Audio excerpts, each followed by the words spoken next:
My dear friends, कैसे हैं आप लोग। मेरा नाम है Komal Vyas Sharma and I welcome you all to Advait education.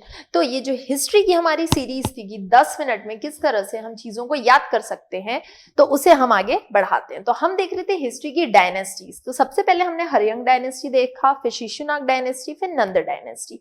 और आज जो हम एक इंपॉर्टेंट राजवंश देखने वाले हैं वो है मौर्य डायनेस्टी, जो कि हिस्ट्री के एंशिएंट वाले पार्ट में सबसे इंपॉर्टेंट माना जाता है, क्योंकि मगध साम्राज्य की जो सबसे पावरफुल आप कह सकते हो एक डायनेस्टी रही, वो रही मौर्य डायनेस्टी। और किस तरह से ये पावर में आई, क्या आई, ये सबको आज हम देखेंगे।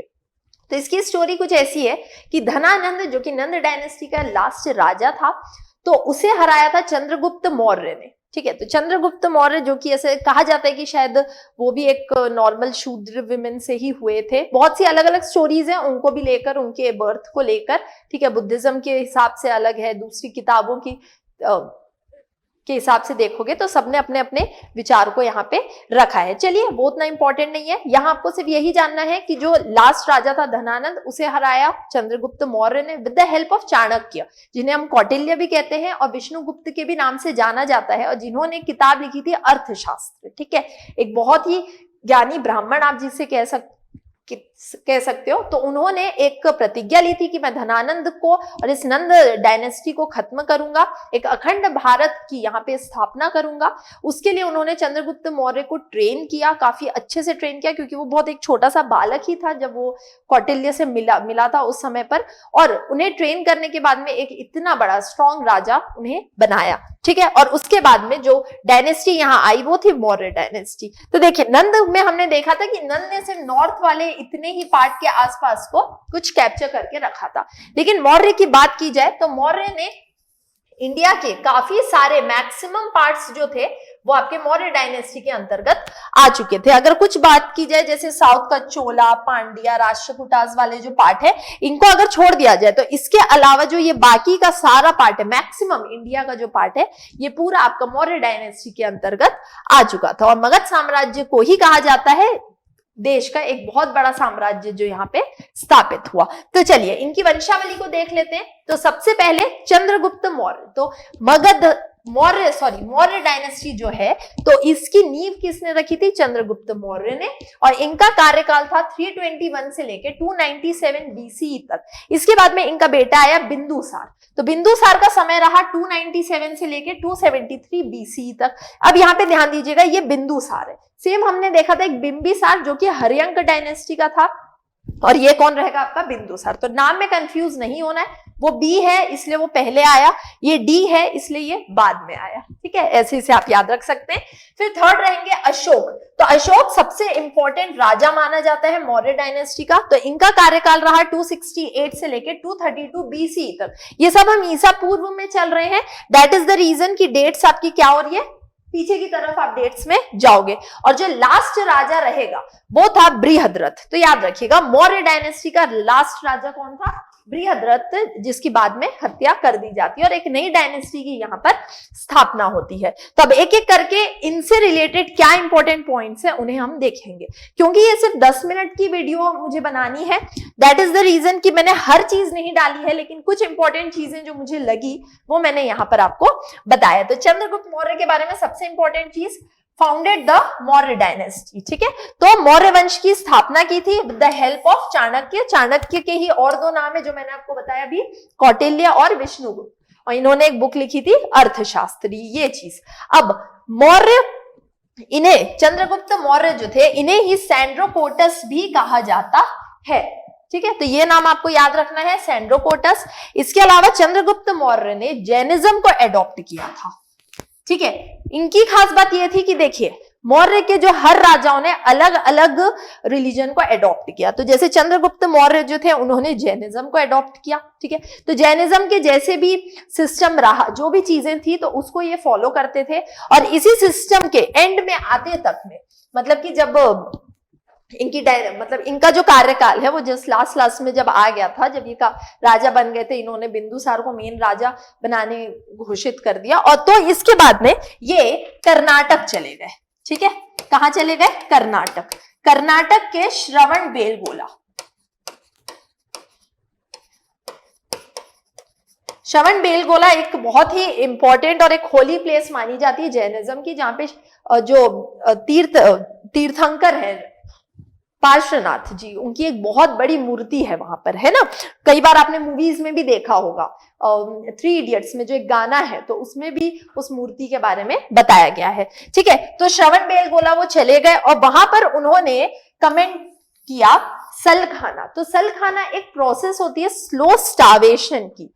स्लो स्टार्वेशन मतलब क्या है कि आप भूखे रहिए और आपको जब भी देह त्यागना है तो उपास करते करते अब भूख लगेगी, आप खाना नहीं खाओगे, तो ऐसे ऐसे धीरे धीरे आप वीक हो जाओगे और एक दिन आपकी देह से आपकी आत्मा निकल जाएगी, मतलब आप फिर मर जाओगे, है ना, आपकी डेथ हो जाएगी। ये चीज, तो ये एक प्रोसेस होती है डेथ कमिट करने की, आप कह सकते हो स्लो स्टार्वेशन के थ्रू। तो इस प्रोसेस, ये जैनिज्म में होती है ये चीज, तो इसे यहां पर किसने कमिट किया? चंद्रगुप्त मौर्य ने। तो ये कुछ इंपॉर्टेंट चीजें हैं और भी इंपॉर्टेंट, लेकिन ये सबसे इंपॉर्टेंट है, इससे क्वेश्चंस आपके बन सकते हैं। अब अगर बात करूं मैं इनके कंटेम्प्रेरी कौन रहे, ठीक, तो चंद्रगुप्त मौर्य के समकालीन था सेल्यूकस निकेटर, जो कि कौन था? अलेक्जेंडर का सेनापति। ठीक है, तो अलेक्जेंडर तो चला गया लेकिन सेल्यूकस निकेटर यहीं पे रह गया, तो उसने फिर थोड़े बहुत कुछ जगहों पे राज किया था। ये दोनों के बीच में कहीं ना कहीं कुछ भिड़त छोटी मोटी बातों पे होता रहता था। ठीक है, ये चीज। चलिए आगे बढ़ते हैं। नेक्स्ट है बिंदुसार। अब बिंदुसार की अगर बात की जाए तो इन्हें कहा जाता है अमित्र खेट या फिर अमित्र घात। ठीक, तो इसका नाम आपको याद रखना है कि डायरेक्ट क्वेश्चंस यहां से बनते हैं। सैंड्रोकोटस किसे कहा जाता है, अमित्र घात किसे कहा जाता था, ऐसा ये चीज। साथ ही इन्हें कहा जाता था लैंड बिटवीन 2 सी का कॉन्करर, है ना, मतलब एक ऐसा राजा जिसने 2 समुद्रों के बीच की भूमि पर विजय प्राप्त की थी। ठीक, सीधी सीधी ये लाइन से भी रिलेटेड क्वेश्चंस आपको यहाँ पे बनता है कि कौन सा राजा है जिसे ये कहा जाता है कि उसने विजय प्राप्त की थी 2 समुद्रों के बीच के भूमि पर।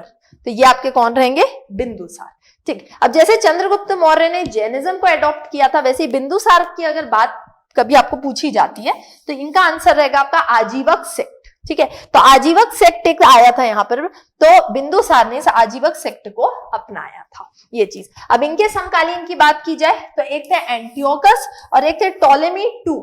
अब ये दोनों कौन है, इनके बारे में भी देख लेते हैं। Antiochus and Ptolemy II। कई बार ऐसी चीजों को हम नकार देते हैं, लेकिन ऐसे ही क्वेश्चंस कभी कभी पूछ दिया जाता है और बच्चे फिर कहते हैं कि पता नहीं कहां से पूछते हैं, हिस्ट्री में समझ नहीं आता। तो सब यहीं पे ही है, देखिए लेक्चर, आपको समझ में आ जाएगा। तो एंटियोकस की अगर मैं बात करूं तो एंटियोकस जो था ये एक सीरियन राजा था जिसने बिंदुसार के कोर्ट में एक अपने एम्बेसडर को भेजा था, अपने एक राजदूत को उसने बिंदुसार के कोर्ट में भेजा था। किसने?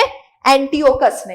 तो वो एम्बेसडर का नाम था डिमैकस। क्या था? डिमैकस। ऐसे आपको इस तरह से कहानी के रूप में ये याद रखना है कि एंटियोकस एक सीरियन राजा था जिसने बिंदुसार के कोर्ट में अपने एक एम्बेसडर, एक राजदूत को भेजा था और उस राजदूत का नाम क्या था?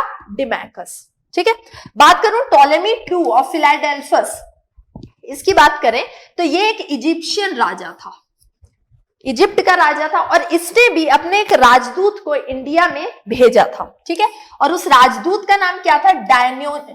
डायनीशियस। ठीक है, क्या नाम था? डायनीशियस, DIONYSIUS, डायनीशियस। ऐसे, तो इस चीज को आपको यहां पर ध्यान में रखना है। चलिए आगे बढ़ते हैं।